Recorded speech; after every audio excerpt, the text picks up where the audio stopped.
Howdy, folks. Welcome to another episode of The Inciting Incident. My next guest, Rodney Moll, is somebody who I met through my friend Hillary Hamilton. She just decided to connect us because she thought we would get on well and had a conversation, and I loved his story. I love human stories, especially I love human stories of overcoming and massive transformations and epiphanies. So Rodney Moll is a self-made entrepreneur, business leader, and philanthropist with a deep passion for innovation and ocean exploration. As chairman of TrendSource's board, he is dedicated to evolving businesses, creating long-term value for shareholders and stakeholders, and supporting science-driven research expeditions through his charitable initiatives. For more than 30 years, Rodney founded TrendSource in a Denver area basement, pioneering the mystery shopping industry in the process. From those humble beginnings, he built TrendSource into a leading compliance and business intelligence company, transforming the way organizations gather consumer insights and ensure regulatory adherence. Beyond the business world, Rodney is an avid ocean advocate, a captain, and a key figure in the International Seakeepers Society West Coast branch. Leveraging his leadership and extensive network, he facilitates groundbreaking marine research by providing scientists with access to the open ocean at no cost to them. Through his work with San Diego's business and yachting communities, Rodney enables vital on-site research that advances scientific understanding and contributes to the protection of our planet's most precious resources. Driven by a relentless curiosity and a commitment to positive change, Rodney continues to push boundaries in both business and environmental stewardship, ensuring that his contributions leave a lasting impact on industries and ecosystems alike. Welcome, Rodney. Thanks, Tim. Good to be here with you. Thank you. In my new work, upcoming work, Dream Tethering, I talk about the practice as a way to carving out a path to God. And I think we're going to get there throughout this conversation. But first, I like to start these conversations with who were you, where were you when you were 17, and did you have any idea who you wanted to be? Tim, I love that. Who are you? Where are you? And what time is it? That's like the most beautiful questions ever. And it's actually the job of people to know that if you want to go somewhere or lead an organization. So you said at 17, huh? Yeah.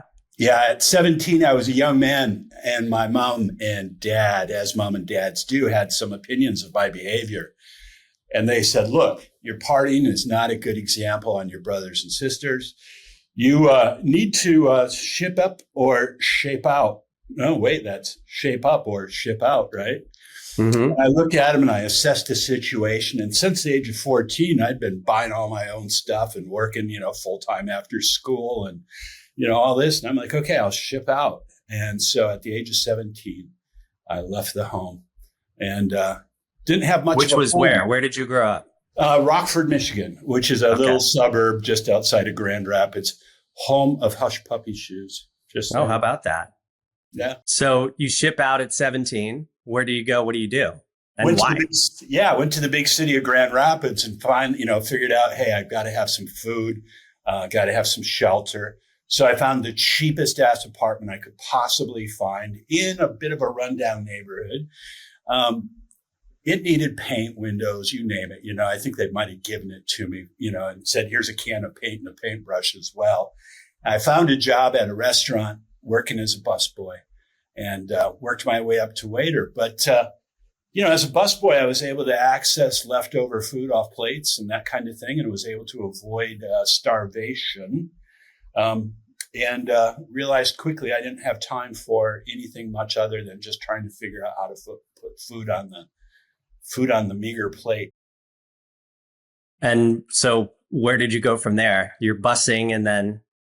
Yeah. So, restaurants are great. They give you an opportunity to make cash immediately, figure out where is next. I enrolled in a business school in town called Davenport Business College. I made it through about 3 weeks before I didn't have the bandwidth for that. And that ended my formal education after 3 weeks at a community college. And then's the school of hard knocks and open eyes. And through that process, it is good if you've got tenacity, you're willing to work, and you're willing to be accountable for where you are and who you are and what time it is, rather than, do this and blame everything around you. depending on what your runway is and your ability, it's up to you to do what's next. So yeah, restaurant worked up to a waiter, then got into some real estate. I got my real estate license, and then a guy tapped me on the shoulder and said, "Hey, you're a pretty bright young man. Have you ever heard of financial planning?" And I went out and he sponsored me, and I got my online degree as a certified financial planner, which, if you're going to get rich, you need to understand the concepts of money, time value, taxes, all this kind of stuff. And I studied with gusto and got my securities licenses and that type of thing, and never practiced. But that led to the start of a business, a convenience store, which, within a matter of 20 months, I'd lost my entire life savings, and my wife's at that time as well. And it was devastating. And then at the age of how old were you? Oh, okay. I was just going to ask how old you were at that point. Yeah, that was about 26, 27. And then by the age of 29, that had collapsed completely, lost everything, and started a company called Mystery Shoppers with my dear brother, Kevin, in the basement of his restaurant in Denver, Colorado. It was like a Cheers bar. And Kevin was suffering from theft at the bar. So within restaurants and bartending, every restaurant owner knows our bar is a controlled loss environment. You have bartenders that are doing things, they're giving away drinks or, whatever's going on there. It's a controlled loss. And if you don't keep an eye on it, it gets out of hand real quick. And there's something called bar spotters. And these are people that go in and pay cash and look to see what's happening, right? And that was the start of Mystery Shoppers, Inc. And that was at the age of 29. And by the age of 31, Kevin had gotten bored and wanted to get out of the business and sold it to me.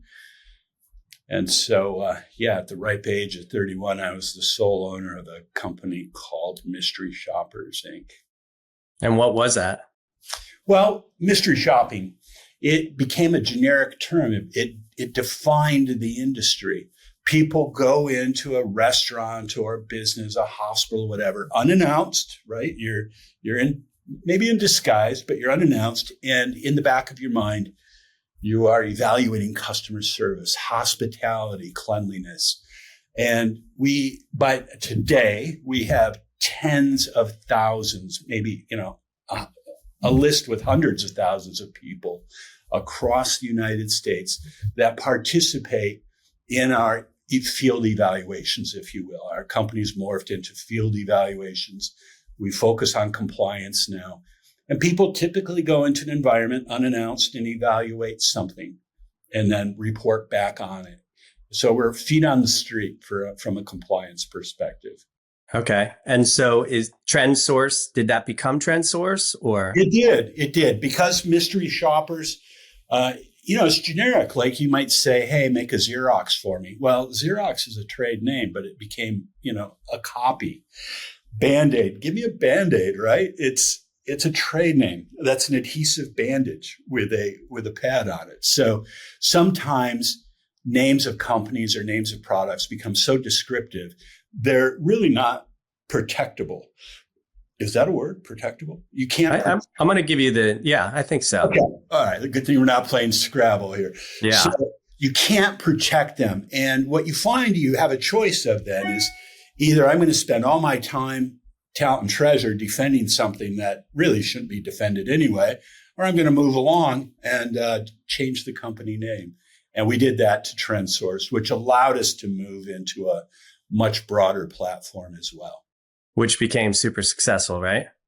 It did. It became really, really successful. There was an incident that occurred, in 2001. Now, let's see. This was less than 29. This is about 12 years after we started the company. And 9 years after I bought my brother out. By that point, profits were in excess of $1 million a year. Living the high life, baby. I mean, it was great. Drinking and smoking and carrying on and traveling all over the world, hobnobbing with all kinds of, type A entrepreneurs, and had a really interesting life experience. That was one of those hinge experiences. You either go through the trauma and evolve, or you go through the trauma and spiral down, one or the other. And at that point, 2001, 3 years after that, by 2004, the company was so successful, I was able to step back as the CEO and pursue other interests that became apparent during the trauma, such as yoga and philosophy. And I dedicated the rest of my life to that. And since then, I've been living off the returns of my assets, which still produce income and resources. And I spend my time studying the path of yoga. I smell an inciting incident here. So what was that moment that, put you on this path? Or have you always been that kind of seeker? Always the seeker because of the religious indoctrination I received as a fundamentalist Christian. In Calvinism, it was bred into me before I was, out of the womb, right? Mm-hmm. But I realized it was killing me. The fundamentalism was actually killing me. And the seeker became, how do I get closer to God? And that opened up completely different doors and allowed me to become a free man of the fundamentalism. But the incident that occurred, and the underlying theme here, Tim, is there's many ways to live a life, brother. I'm just saying we have choice on so many different angles. And, we are where we are because that's where we choose to be. And if you don't like where you are, don't do this, take and do this and go, hey, what's happening here? What can I do? What time is it? What do I need to learn? How do I evolve? My incident, hey, if I hold something up, can you, yeah. You think, can you sit up? So my incident ended up with this beauty. You know what that is? Can you see that? For those who are listening, it is a prosthetic leg. Right. Made from the knee down. Yeah. Beautiful black carbon fiber. So 20 years, in 2001, I was diagnosed with popliteal entrapment syndrome, which is where your femoral artery out of your aorta, out of your heart comes aorta, that goes into femoral artery down by your groin. And then that splits into the popliteal artery behind your knee. My popliteal artery was entrapped in my calf muscle. Every time I took a step, all through my life, it pinched off that artery, pinch. And eventually it started my foot getting numb. And that, I went to all kinds of doctors and nobody could figure out what happened. And then on a flight back from Rome, that very morning, I was over at the Vatican, not a Catholic guy, just, touring place. And Pope John Paul took a look at me and he knew something was going on. And he put his hand out like this and looked me straight in the eye as his Pope mobile went by and gave me a blessing. And on the flight home from Rome that night, my leg blew up. Literally, an aneurysm in the leg blew up and it was pooled red blood under the skin. Oh my God. The stewardess had a nursing background and said, don't get up, stay in your seat. And fortunately, I had a business class seat and I was able to recline. And when we landed in San Diego, we, being my former wife and myself, they had cleared the runway and they had an ambulance waiting for me. And we ended up over at Mercy Hospital and a brilliant surgeon there in charge of trauma, board certified vascular surgeon by the name of Mike Seiss, took a look at me.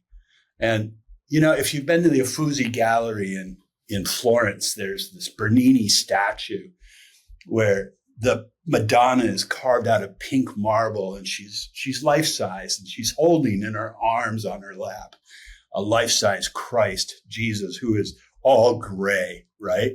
So to kind of go with this theme, if you looked at me, my leg was completely gray and the rest of me was pink. And it was like, okay, that's clearly a dead leg. Wow. So Dr. Seiss, he put me in surgical intensive care for a week, which is an interesting place. One day there was the guy going by that was dispensing medications.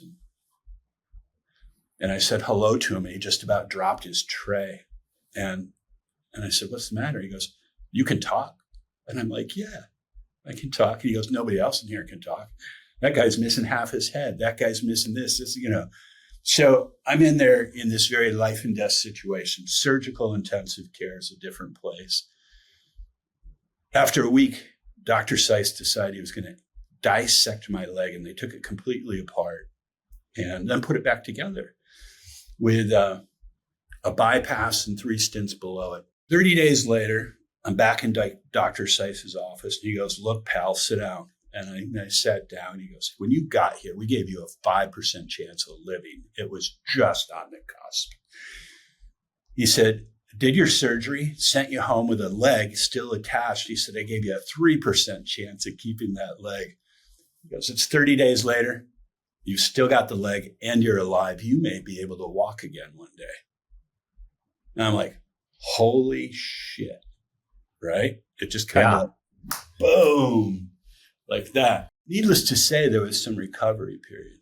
And you don't ever really recover from something like that, but you have a choice.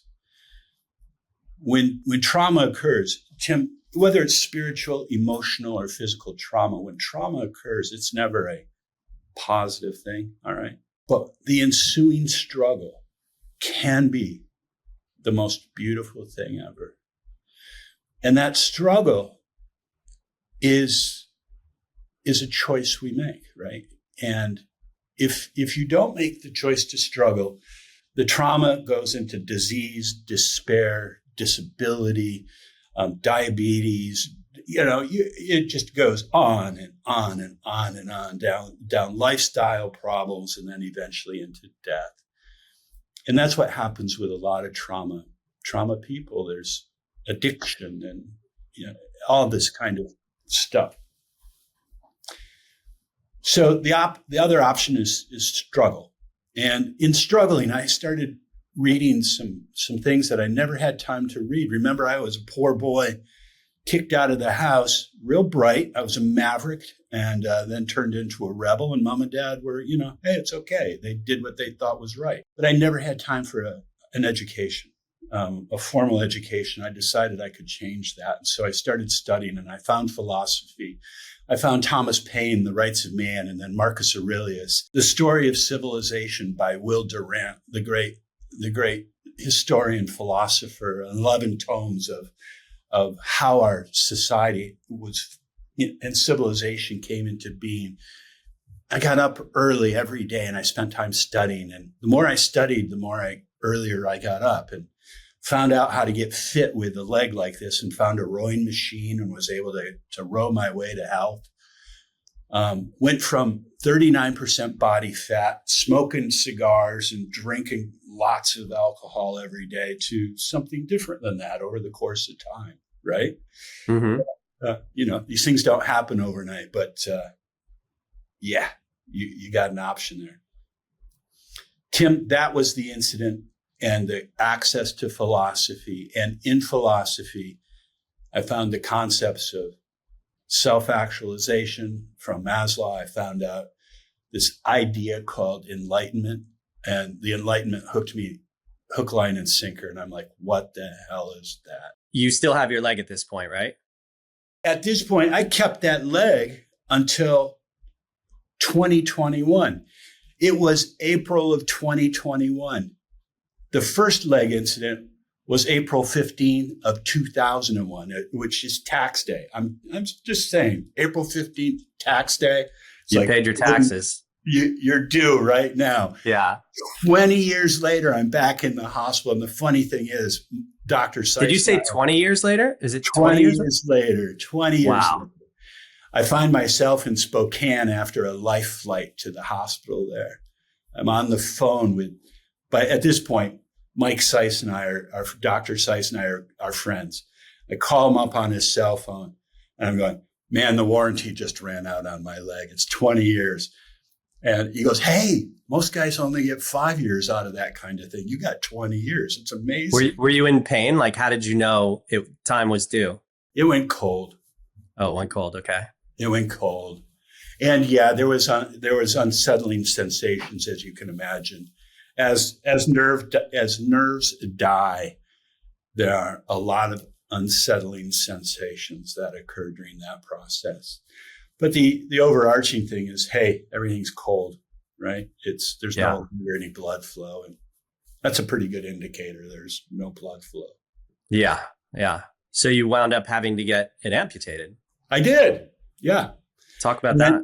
that was another hinge, but I had the prior 20 years of use of that leg, and I didn't waste it. I went from, being that 39% body fat, smoking, drinking entrepreneur to now being a fit, trim yogi, with the 8 limbs of yoga under my belt. And I was able to enter into the hospital in a state of grace, a state of love and acceptance, and realizing that I had done everything possible to preserve the health of my leg, preserve the beauty, the gift that I was given, a new chance. That love just was overwhelming. And yeah, I got flown to the hospital from Walla Walla, which is where I have a home now as well. And they did a fasciotomy. You know what a fasciotomy is? No, but I want to just ask one question. You are fully in your practice by this point, right? Like waking up every morning, doing your thing? So by 2001, the first situation happened. By 2004, I had found the yoga path and was studying all the different religions of the world and traveling the globe, trying to get a deeper understanding of the divine. And by 2004, I had committed to the idea that I'm leaving work. I'm not doing this anymore. I put in a full executive team into the company.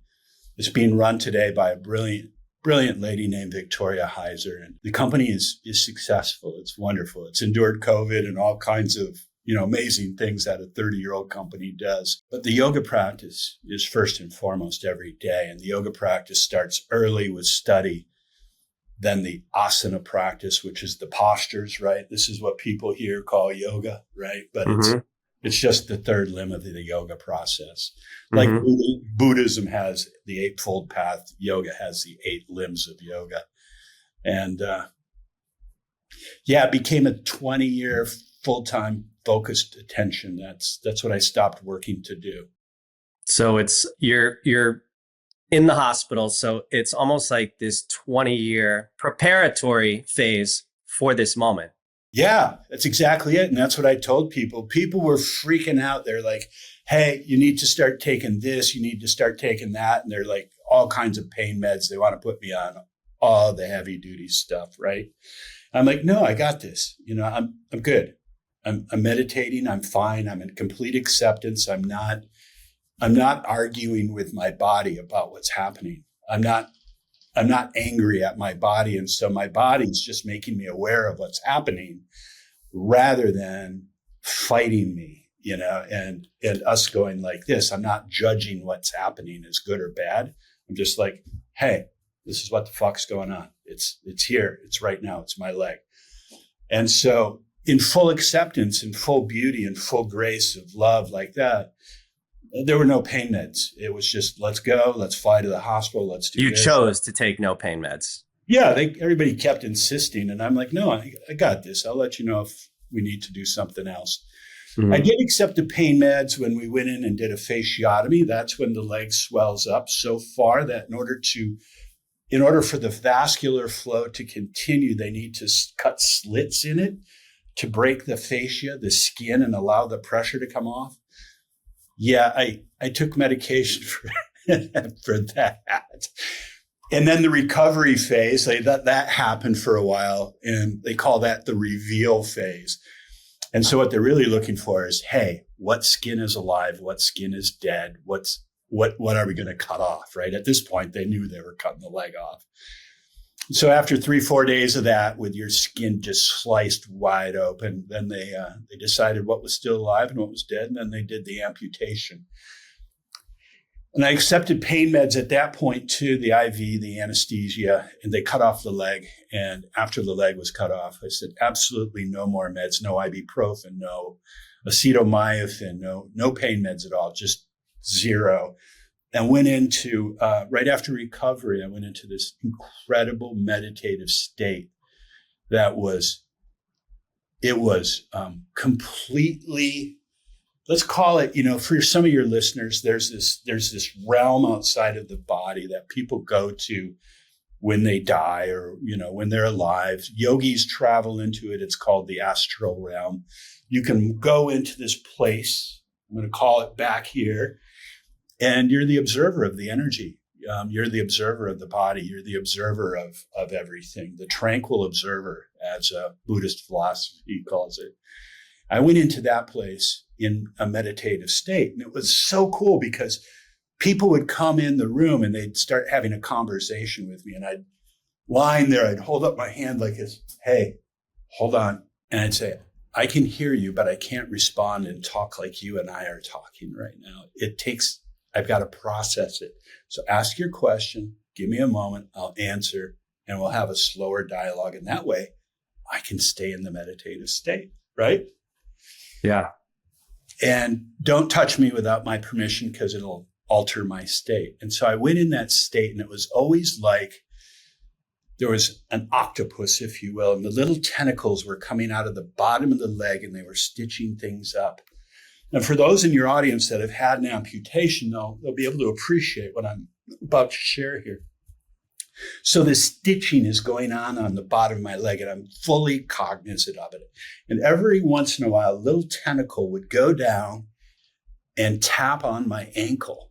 Well, I'm telling you, there's no ankle there, but you can still feel the ankle, right? You're like phantom limb syndrome or something. Is that exactly? Yeah. Yeah, exactly. I can still, how you can cross your big toe and your middle toe, right? Like that. Yeah. I can still do that on the leg without a toe, I swear. Even though I believe you. Yeah. I believe you. Yeah. Okay. The body's memory. It does. The body keeps the score, baby. So I would feel the tentacle go down and tap on the ankle.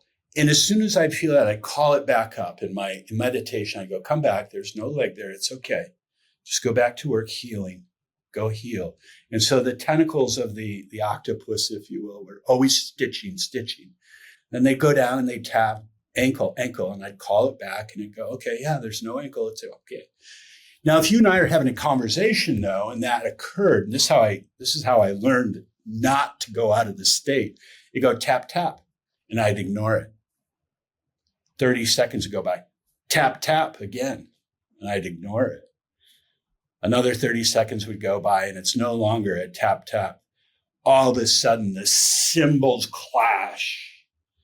The fireworks go off, and it's like, holy cow, there's no leg here, right? And it's every alarm in your body just goes off. And to bring that back down, that's where the problem comes in for those of us with amputees. It's like, how do you bring down that phantom pain? Because it's like somebody's taken an electrical shotgun and stuck it into your nerve center and pulled the trigger, and it's just going like that, right? Buckshot going everywhere.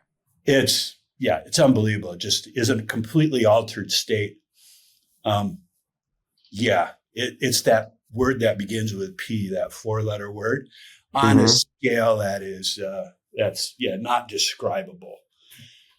I found I could come back out of it, but it took a lot of effort, and to get back down into the meditative state. And oftentimes it would just be like, whew, wow, that was tough. That was really, really hard to get back into the meditative state. But it only took a few days, and I figured out, don't do that anymore. Stay in the meditative state.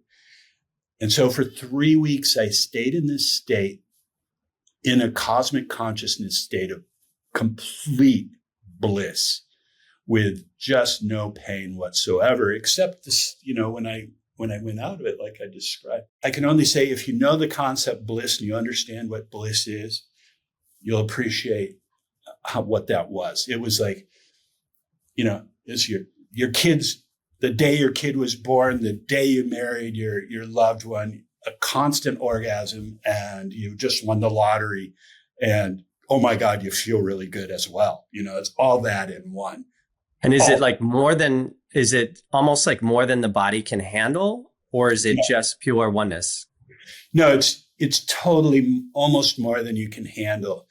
And there was a point I couldn't handle it anymore. And I started drinking alcohol again in a very modest way, just to cut off the edge a little bit. Of the bliss? Yeah, just to cut off that bliss state a bit and just to come down. And not a lot of alcohol. We're talking, a guy my size, 220 pounds, 6'1", 4 glasses, right? Not a lot of wine, but just enough to take that edge off. And about a year ago, I started really getting messages from the divine. It's like, hey, you have an intention to be one with the way. Stop that. And okay, gotcha. Peace. I stopped that, and that bliss state is returned all the time again. And but now I can handle it. It's like it's something a little different. Yeah. I went for this hike yesterday and had this realization or two. And I felt so good and so grateful and so expanded. I was almost like, this is almost uncomfortable. And then I remembered I had this other experience. I've only done it twice and haven't had the best experiences in the world, but I did ayahuasca, and it felt like I was underneath Niagara Falls, face up, but it was just information coming in. And I was like, whatever this is, God, whatever, it's more than the human physical body can handle. And I was just like calling out to the universe, my parents, angels. I'm like, turn the faucet off, turn the faucet down. It was just like, it was like this. That experience was almost this cross or intersection between like agony and ecstasy. One of my favorite teachers today is Michael Singer. And and he's got a Temple of the Universe down in Florida. I love this guy. If you're ready for what he has to say, and I would say most of us aren't, but if you're ready for what he has to say, he can shave 30 years off your path. I just went over and talked to him, and I said, hey, I've been on this path full time for 20 years. I heard your stuff, and I came here to tell you, thank you, brother. You just saved me 20 more years. I know you've been doing this 50 years, Om Shakti, baby. You just nailed this thing. Thank you so much. Mickey says it this way. He says, look, if you have 30 seconds of this state, even 10 seconds of this state, you'll realize that everything else is just an illusion. There's nothing that's close to this. Any amount of wealth, any amount of buzz. Let's just put it this way. You can't earn it. You can study it. You can work towards it, but it's kind of like 1/3 earning, 1/3 hard work, 1/3 luck. And, let's give it another third. I know I've got, 1 and a third now, but I was a philosophy major. Mathematics don't matter to me. So okay, cool. Although it is, that is how the universe expresses itself, but that's another conversation. Right. So, the divine choice, you got your karmic load, and, it's like, if you're ready, kind of thing, it's just not it. But if you get that experience and you realize what that is, you soon quickly realize that there is nothing else that really matters. It's all the quantum field. It's just an illusion anyway. So let's get on. Yeah. The yoga path. Here's what's really cool, Tim.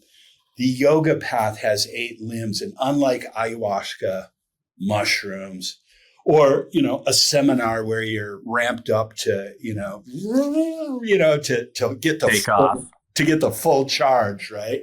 And God bless everybody that does this stuff. I'm not saying anything that gets you to God is fine with me. I don't care, right? That's the practice. Yeah, and I don't even care who you think God is. It doesn't really matter. It's just so all good. The beautiful thing with yoga practice, these 8 limbs, is that it can make you profoundly comfortable with that which is uncomfortable.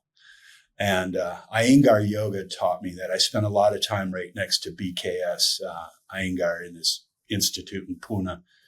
And, what's BKS? That's the guy's name, BKS. Oh, okay, yeah. BK, the initials are where you're from. And then Iyengar is a yoga teacher that passed away about a dozen years ago now. Okay. He had an institute in Pune. It's still there in India. Anyway, that's the beauty. If you've got all these other limbs, you get really, really strong for this yoga and can endure this. And so, these traumas can be the gateway to what's next, or they can be the gateway to what's next, which is not. Yeah. Good.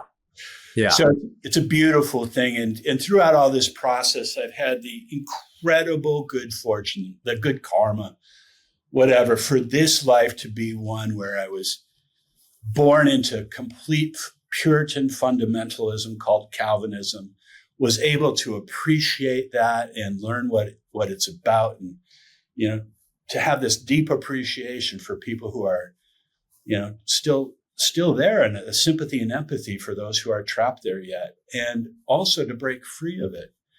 Yeah. And to go to where is next, and to travel throughout the entire planet, immersing in Iran, studying Islam, and India, Hinduism, and Sri Lanka, and Buddhism, and on and on and on, and at the end of the day, becoming a free man and a yogi, and this beautiful, beautiful path, while still having wonderful business and living the boating lifestyle and out on the water and contributing to science. It's crazy.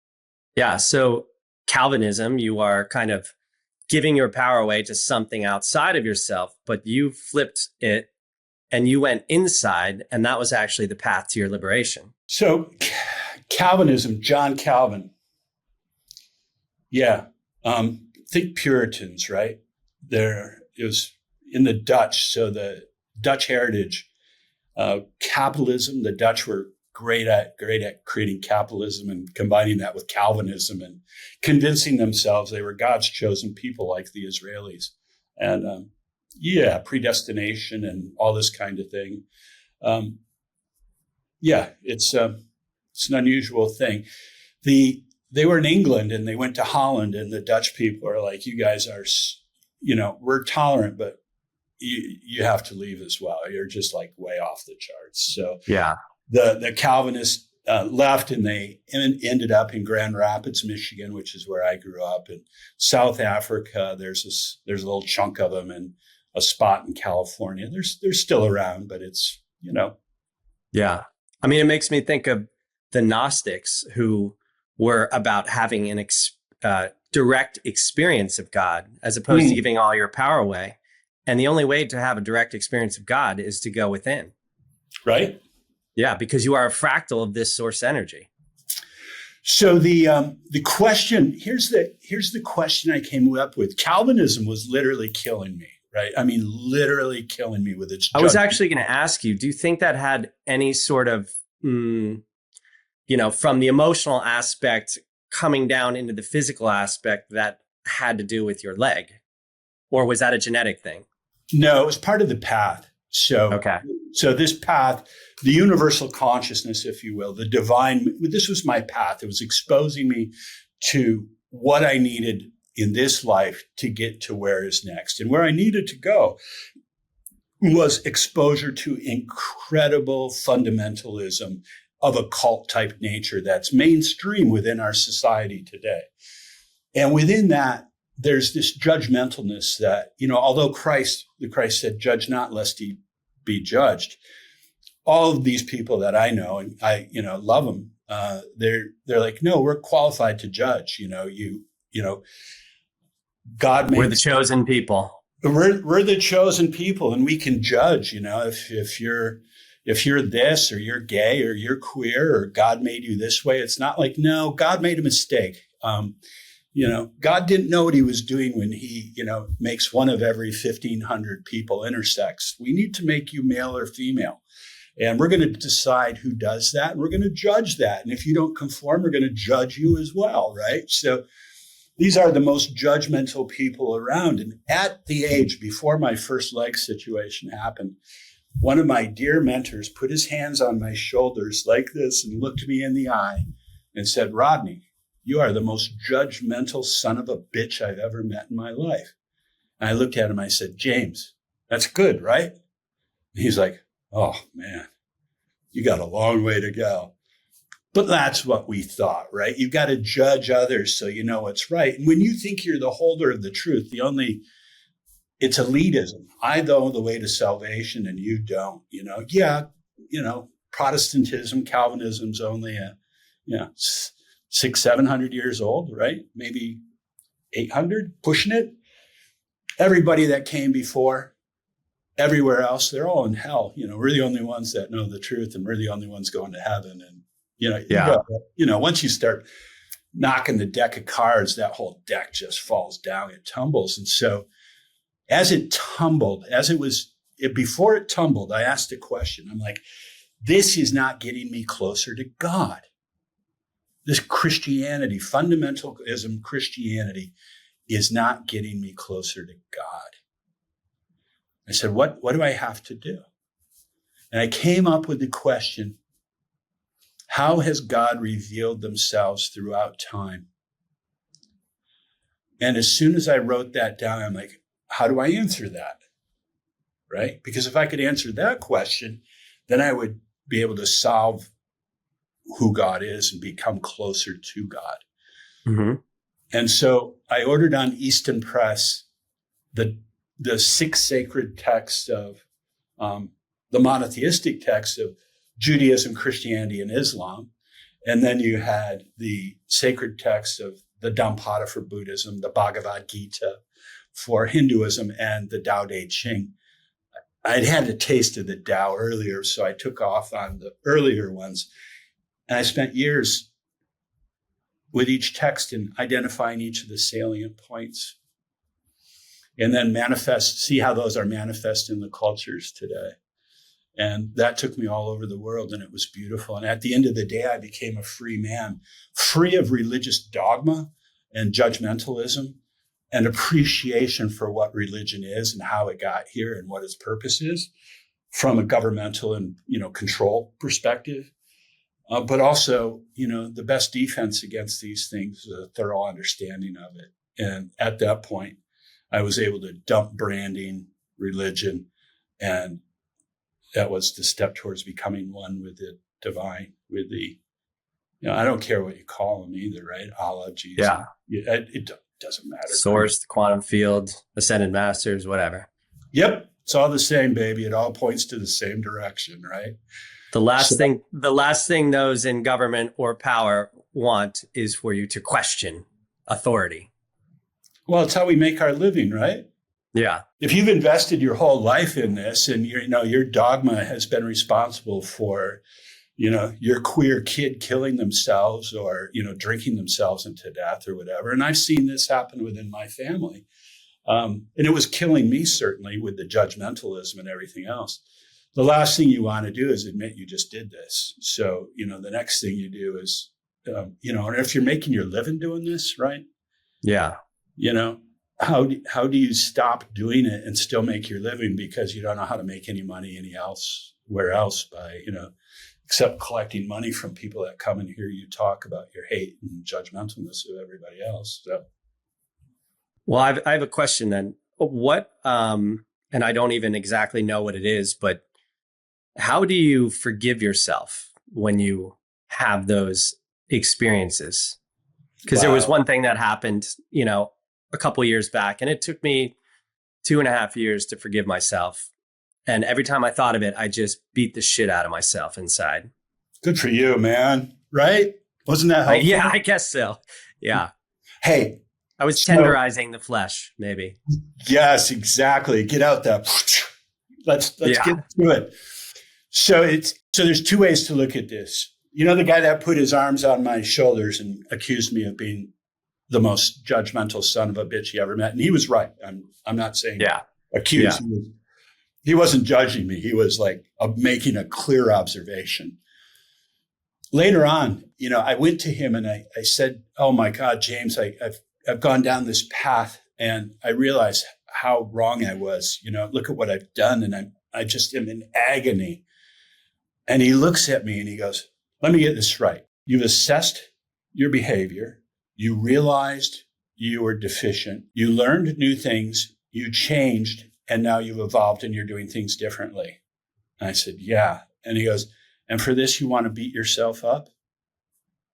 That's kind of stupid, isn't it? Shouldn't we be celebrating? He looks at me. He goes, let me explain it a different way. And then he draws out a line on a piece of paper, and he says, here are all the incidents in a business, right? There's, oh, you're going to have your first lawsuit. Oh, you're going to have your first wrongful termination. Oh, you're going to have this, you're going to have that. And he goes, they're all about 4 or 5 years apart. They're all coming your way. And when one comes your way, you just need to reach out and embrace it and go, oh my God, you're finally here. You can't run away from it, right? You just embrace it and go, you're here. And the third look at that, Tim, again, I'm going to go back to Mickey Singer here because I just got back from this place in Florida. And if any of your listeners have an opportunity, go visit his Temple of the Universe in Florida. Author of The Surrender Experiment and a bunch of other great books. Living Untethered. Yep. He's got a podcast on Spotify. Oh, wow. I didn't know that. Yeah. Completely enlightened teacher. He's channeling the masters. Let's just put it that way. Yeah. So he makes it so simple, which all of his teachings are. He's like, okay, let me ask you this. You did it that way. Now, if you had to do it again, would you do it the same way? And if you say no, you've learned. And that's what you're here for, is to learn. Souls are sent to earth to evolve. You're here to learn. And if that's what you're doing, God bless you. That's what you're doing. Celebrate that. Celebrate that. And that's how we forgive ourselves, Tim, for doing that. But it's real funny. He goes, if you still would do it the same way, right? Then you should feel guilty. Shame on you. Yeah. I mean, it's true. Unfortunately, that is the mechanism in this dimension to learn. You have to make these mistakes. And sometimes, I think Maya Angelou said, forgive yourself for not knowing what you didn't know before you knew it. Unfortunately, that's the way. Jai Maya Angelou, God bless you. Wow. Yeah. Beautiful. And that is the way. That's what we're talking about here is the way, right? The way, the truth, the light. And that's beautiful, man. So this state of beauty, this state of yoga, man, that's, it's just such a blessing to be able to have been born into this life, to have experienced all these wonderful things with all these beautiful people, all the way through having the best intentions and, my being able to experience it, to be able to move along and to get to this stage and to be able to share that with you. It's just, my goodness, how wonderful. What a beautiful And thing. to learn how to transmute pain. That sounds like it's been a very big part of your path. When you say transmute pain, do you have a clear view on what that means? Well, I suppose the thing that came through right now would be to receive this pain and turn it into some sort of, spiritual evolution, or, I don't know. I don't have the language right now, but to take this pain, transmute it, and turn it into something that you can learn from. That's certainly one of the definitions. Absolutely. Would you like me to take a stab at it from either a spiritual or a physical perspective? Let's go both. Why not? So I've had the incredible luxury and good fortune in this life to have had extraordinary amounts of psychological, physical, and spiritual trauma, as you can imagine, as we've just described. And every one of those things have guided me in this struggle. And there can be this 4-letter word. I think it's a 4-letter word. It begins with P and ends with N. I'm just going to say it once and I'm going to try not to say it again. It's called pain, right? To me, it's a 4-letter word because this can happen at a spiritual, an emotional, or mental, psychological level, if you want to combine the mental and emotional, and a physical level. And within all of these, there's an opportunity to synthesize a reaction to it that A, doesn't compound it, and B, gives it an opportunity to heal, much along the lines of what you and I were just talking about judging ourselves, right? Bear with me for just a brief moment. I'm going to define judgment and retaliation, and this is the core of it all. A brilliant man by the name of Richard Levac shared this with me. After James Newton said, Rodney, you're the most judgmental son of a bitch ever, I tried for years to figure out how not to be. And in talking to this great psychologist, Richard Levac, he said, let me explain it to you. And as soon as he did, it made complete sense, and I was able to stop being judgmental. He said, judgmentalness comes within the cycle of conflict. I'm going to explain the cycle of conflict to you. There are three things that cause anger. Only three. Listen carefully. Fear, frustration, pain. When these things happen, they cause an adrenaline spike. They cause the mind to become confused. And frequently, that results in anger. Fear, frustration, or pain then result in anger. Given enough time, they will. That anger then gets channeled as judgment. And you're going to judge whatever it is that's causing you, or what you perceive to be causing you those things. And I would say right now, all those things come from inside you anyway. Nothing's doing it to you except yourself. However, fear, pain, or frustration cause anger. Anger causes judgment. As soon as you have judgment, you're judging something, whether it's mechanical or a person or an animal or a situation or the weather or whatever. You're judging it. An injury, an event that happens, somebody that yells at you, a misunderstanding that causes you to be uncomfortable. You judge it. And as soon as you judge something, the vibratory field changes and there's a counter judgment, right? Your boss yells at you. You go, well, yeah, but it's you that did this, or it's Tim's fault, or, or what? My God, there's a countless counter judgment. So fear, pain, or frustration, adrenaline spike, anger, judgment, counter judgment. Then there's retaliation. Then there's counter retaliation. And it goes on again and again and again forever. You can short circuit this entire thing. The simplest way to explain it is you're in the kitchen or the galley if you're on a boat like I am frequently. Cabinet's open. You're down below. You lean up. Boom, you hit your head on the edge of the cabinet. Everybody swears. It's like blah, blah, blah, blah. And you're yelling at the cabinet and everything. And if somebody left that cabinet open, now you're looking at them and you're yelling at them for leaving the cab. How could you have been so reckless? And you're channeling all your anger, right? I'm just saying, try this experiment instead. Oh my gosh, I just hit my head. And put your hand on your head and say, I am so sorry I did that to you, my dear head. I love you. I would never hurt you intentionally like that. Please forgive me. I can't promise you I'll never do it again, but I certainly didn't do it intentionally. Forgive me. Thank you. I love you. And hold your hand on it, right? I am here to tell you, if you do that with sincerity, not only will you not get a bump, but within 60 seconds, all the pain will be gone. The emotional charge will have completely dissipated, and there'll be no residual judgment coming back. The residual judgment becomes a bump and throbbing pain because your body, you didn't respond to it. Not only did you yell at everybody, you yelled at the cabinet. Now you're yelling at your head for hurting, right? And you created a cycle of judgment, a cycle of conflict within your own body. If that makes any sense, right? I mean, it makes complete sense because this is what you did when you got your leg amputated.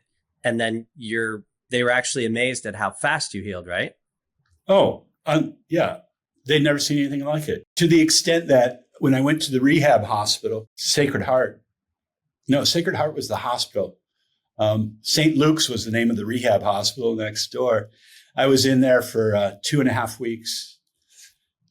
And when I left, I drove myself away in my own van. I wheeled myself out. And the doctors, the nurses, the entire staff of the rehab hospital said, we've never seen anything like it. Nobody's ever left here by themselves. They've always had family members come to pick them up. And you drove yourself away. It's just, hey, we've never seen anything like it. The recovery was profound because the energy is not being trapped in a, some of your viewers will know it as samskara, or, if they're Eckhart aficionados, what a pain body is or something like that, right? You're not trapping this energy in a circular field inside your body where it's always trying to get out because you've suppressed it. You've let it go. You've cleared it right off the bat. Now all this energy, all the Shakti, all the Holy Spirit, all the, whatever you want to call this Kundalini, all this beautiful energy can go to work healing rather than being stuck. Yeah, and get stuck. Exactly. Yeah. I mean, the natural state of energy is flow. Energy is a wave. And especially that's how so many people get sick when they have this emotional wounds. That energy stops flowing through that organ or that tissue. And, over time, it's the energy that causes the physical to have the reaction. Epigenetics, mind, epi is above. It's our mind that controls the whole body. The body's always listening to what the mind is speaking. So take what you were just saying and now apply it to the spiritual plane. Okay. That's even simpler. We're divine beings, right? We're here. I don't care if, you're God's Krishna or Jesus or Allah or, it doesn't matter to me. The divine is the divine. And within this body, we have a spark of the divine, the soul. It's called all different things throughout all different cultures. The soul is within us. And if we don't block that energy with our likes and dislikes, which are judgments. This is when you judge everything becomes likes and dislikes, and you have profound fears. You want to keep things you dislike away. You're afraid they're coming at you, or you're trying to attract things you like. But look, the universe is the universe. It's going to do what it's going to do, regardless of what you want. So you go through life trying to manipulate everything to be like you want it, rather than the way it is.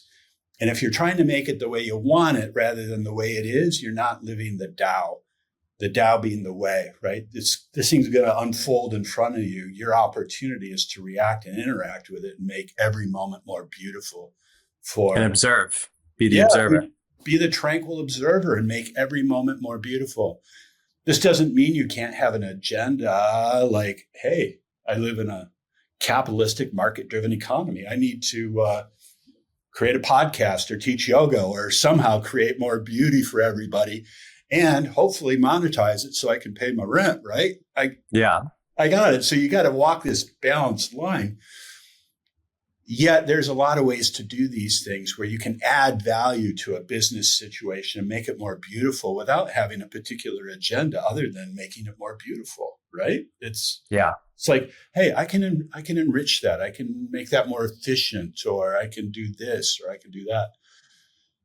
Back to your question. How does this energy flow? If we can stop the likes and dislikes and be in the now, thank you, Eckhart, be in the now, and let the way unfold in front of us, and without having likes or dislikes, the energy flow from the Shakti, the Kundalini, the Holy Spirit, that flows through the chakras in this blissful state and gives us energy and can help create this altered state of, well, it's an altered state because we've suppressed it so much through our culture. All the time we're being marketed to, this is what you should have to make your face have a few less wrinkles, to make your, this is what you should be wearing. You should be driving this beautiful Aston Martin or this Porsche in order to hey, look good, right? Or, Yeah. sailing one of these beautiful yachts to be cool or whatever, right? We're always being driven by marketing, Yeah. our likes and dislikes. So that's the challenge for today's society where we're so heavily connected. Well, I think, what I was thinking as you were saying that is I mean, we're energy embodied in matter. And as that, we are the evolution of energy in matter. And we couldn't have this human physical experience if we didn't have this body to move through this dimension and have these all experiences. And the bottom line is they're all just experiences. And it comes back to exactly what you said. We always bring judgment to these experiences. It's like not good or bad. You're the person that inflicts that upon it. But really, when it comes down to it, it's just an experience, like going to a concert or, having sex with the woman of your dreams and all that stuff. It's just an experience. Well, And the purpose of it is to evolve our energy through this space and time. so that's right. I would say having a romantic relationship with the person of your dreams, though, might also create an attachment to something you enjoyed so much you're always trying to recreate that. So it can go both ways with likes and dislikes. Yeah. If you had to choose one or the other, though, Tim, I'm with you, baby. Just like, go. It was a poor example, but the point is they're all just experiences, and it's about being in the present moment, right? And receiving all the information that's coming through in that present moment. I kind of liked it though, Tim. I mean, me too. I mean, come on, let's be honest here. But right. So life is so full of beauty, and when we don't judge what we're seeing by our likes or dislikes, and this becomes really interesting. It's one of the reasons I went to Florida so I drove from San Diego to Florida in my Ford high top transit van. Wonderful experience with Alaska plates on it. So, it's just, I migrate up and down the West Coast.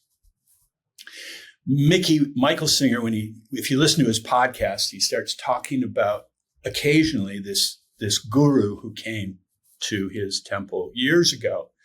And she leaned over and said to him, Mickey, don't you just love it when they yell and are so angry? Ooh, the energy. And Michael talked about this, and I'm like, holy cow, whoever he's talking about is transmuting energy from the outside, not the stuff we're creating in our own internally with our own judgments of likes and dislikes, right? So you and I have been talking about likes and dislikes internally, creating the energy flow that's blocking the chakras, the Shakti power. She was talking about it being directed at you from outside. And rather than react to that with likes and dislikes, you're taking that energy. She's taking that energy and juicing it, bringing it up and going, wow, you're throwing lemonade at me, baby, but I just made the most beautiful, or you're throwing lemons at me, but I just made the most beautiful lemonade out of that. And I've had some situations in my life where I'm like, God, if I could do that, think of what beauty I could help create in how I could serve, right? To enhance and create even more beautiful situations. I had something in my mind along this thing that I was going to make it applicable to. So I went to Florida to thank Michael for his teachings and to learn about this guru. And it's really kind of interesting the way this unfolded. On the way to Florida, I had been planning out a spring trip that I'm going to take in February and March. I was going to go to Croatia, Slovenia, and end up in Italy and just kind of tour through some cities I hadn't seen and, just kind of enjoy a little trip. And on the way to Florida, I'm like, that's bullshit. It's just too touristy for me, being an Explorers Club member and all this kind of stuff. So I'm going back to India. And I remember reading years ago about this city called Varanasi, Varanasi. Yep. It's considered the most holy city in India. It's where everybody goes to die if you can afford to get there. And then you're cremated on the spot, right? So this veil between this life and the next life is very thin. And just down the street is where the Buddha found enlightenment and had his first discourse with his disciples. So I'm like, I found an Airbnb there. I booked it for 4 weeks. I booked the airline trips, made my way to Florida. First time I had the opportunity to ask a question, I raised my hand and I asked Michael about this person. He said, her name is M-A, Yoga Shakti. And she came here from India, and she was often ridiculed by her Brahmin brothers because women aren't supposed to be gurus. They're not supposed to be the holy ones, just the guys, right? And she accepted their ridicule and attacks in such a way that she was able to internalize that energy to the point that she had brought some posters that were attacking her along and handed them out to Mickey, right? Like, here, take a look at this. Isn't this fun, right? So he shared about her and what she was doing. And this is how he explained it. He said, look, she skipped all the judgment. She was so full of love and the divine that whatever came in, she recognized as the divine. Everything here on earth is God's creation. It's his artwork. It's not good or bad. It's not like this political party is good and that one's bad, or this is good or bad. It's all the divine, and it's just unfolding, kind of like the Bhagavad Gita, where Arjuna has to go, into war. It's like, even war, everything's beautiful. It's all God's divine manifestation. She saw that at the enlightened state and was able to bring anything in and just go, wow, amazing, beautiful. Even suffering can be beautiful. I intuitively understood it. Now, here's where it gets a little interesting. I came back and I'm telling my partner about this, and she looks up Ma Yoga Shakti and pulls up all this information. And she goes, oh, and by the way, her birthplace is that city you're going to. I'm like, what? Right? So, just saying this, all kind of comes through the ether, through time and space. And Yeah. If you're tuned in, you're going to be getting the information. Yeah, I spent about, I spent some time in Rishikesh, which is about 20 or 30 minutes north up the Ganges from there, or Ganga, cool, as they say over there. So make sure you check that place out too. But the whole area is super mystical. You've been to India, so but it's like, for a Westerner, it is pretty much the most extreme place you can go to. It's like even the laws of physics don't work there. And all you can do as a Westerner, and maybe they do it, is just surrender to the way. The more you resist it in India, like the harder your path gets. And I saw all these people who I met along the way that were so pissed and so, resistance, because it wasn't working how they thought it should work. But it's like the moment you surrender, magic happens. People start showing up. Like I wound up one day meeting some people, and I got to, go visit. They called him like the living saint. Like he was still alive, but all of his internal organs had shut down, and you got to go in and just like touch his feet and make a wish or a pledge or something like that. And it was just, there were so many profound kind of mystical experience. I think I didn't even realize it till I was about to go into the room with him that it was the anniversary of my mother passing away. Wow. And I was like, oh, how about that? And then my mom kind of showed up later in that day. It was a really beautiful day. So I'm excited about your journey and to hear about it afterwards. How long are you going for? Be on the ground there 4 weeks. Having a prosthetic leg, I need to travel gently and slowly. So it's here to Seattle, get a new leg made, which happens about every 14 months, get a new socket made. They change the size. Then to New York for a night, then to Frankfurt for a night, then to Delhi, and then on. So, I give myself about 4 days to get there and about 4 days to get back. But when are you leaving? The 16th, about 10 days from now. Oh, wow. Okay. And you'll be gone about a month? Yeah, a little over a month and a half by the time I get back. And then what's your summer going to look like? Alaska? Yeah, after that, my son graduates high school, and then up to Alaska until mid-August, then back down here and moving my partner up to up north a little bit. And yeah, then we'll see what the fall brings. So Super cool. Well, I I'll would, do. there were so many things I wanted to get to, but we didn't even get to them. But so we'll have to do this again. But man, you dropped some serious wisdom bombs. And this is why I do this. First of all, partly selfish because I get to learn and hear from people such as yourself. And then I get to share this with other people. And I know a lot of the information in this podcast is going to blow a lot of people's mind, especially about pain and judgment and all that. What would you, is there anything you would sort of leave the listeners to pontificate or ruminate over? Yeah, I sure would. And it's simple. If you don't know what yoga is, look it up. Wikipedia. Look up Raj Yoga, Raj Yoga. Yoga is the path without religion to enlightenment. If you're at all interested in becoming one with the divine does not have a brand. The divine does not have dogma. The divine is accessible to all and is free of those things. And there's just beautiful manifest love. And you are where you are because that's where you've chosen to be. And you've got a runway. And regardless of what your situation is, you got a runway and you have willpower and you have choice. And in love, I say, embrace that and do what's next, one step at a time, and get as far as you can. And then just do what's next. It's beautiful. And, thank you, Tim. I appreciate your opportunity to share that.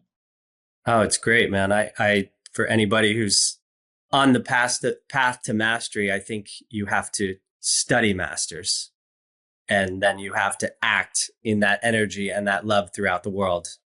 And that is the practice. You need to practice, you need to study the masters, and you need to act in alignment with those things.